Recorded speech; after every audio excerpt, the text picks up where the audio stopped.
So, our poem project for today is the Elements poem.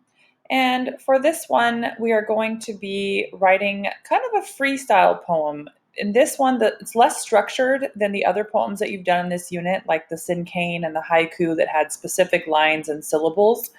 For this one, you may write about any topic in any style or rhyme scheme that you would like. Basically, it doesn't have to rhyme at all, but if you want to include a rhyme scheme, you may. What you do need is to have at least four of the poetic devices, any of those figurative language terms that we have already gone over for this unit. You must have at least four of them in your Elements poem. And then you'll indicate which four that you selected by highlighting or underlining. In this case, you're going to highlight in the specific color, and that's how you're going to label them in your poem. So I'll go over the guidelines. Number one, the poem must be focused on one single idea. So you can't be all over the place in your poem. Whatever your topic is, you're going to focus on that for the entire poem. You must have content that is clear and organized.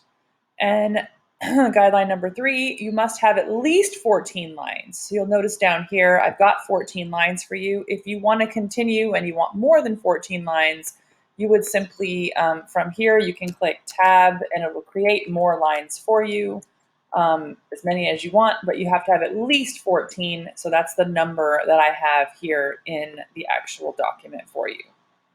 All right, moving on to 4 and 5. Here's where you have these required 4 poetic devices.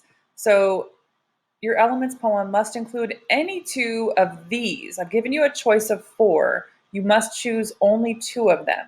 So say in your poem you want to do a hyperbole and a simile. That's great, that's fine, that's all you need to do. You wouldn't need to then to do a metaphor or a personification.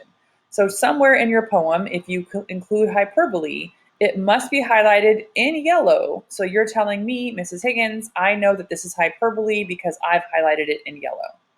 And then maybe you want to do a metaphor instead of a simile, or maybe you're going to do a simile and personification. It doesn't matter which 2 of these 4 you choose, but you must have at least 2 of these 4 highlighted in these colors. So you've got yellow, light green, light blue, and pink. And then your 5th element, your last 20 points, you must choose any 2 of these figurative language terms. So maybe you want to include assonance, which we just learned, along with alliteration. Or maybe you want assonance and allusion, or maybe you want allusion and onomatopoeia. Again, it doesn't matter which 2 of these that you choose, but you must have 2 of them.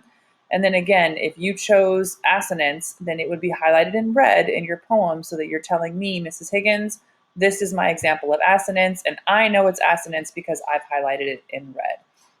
So here, red for assonance, dark blue for allusion, dark green for alliteration, or purple for onomatopoeia. And again, you don't have to do all 4 of them. You just need to choose any 2 of these 4. So go ahead and begin writing your poem.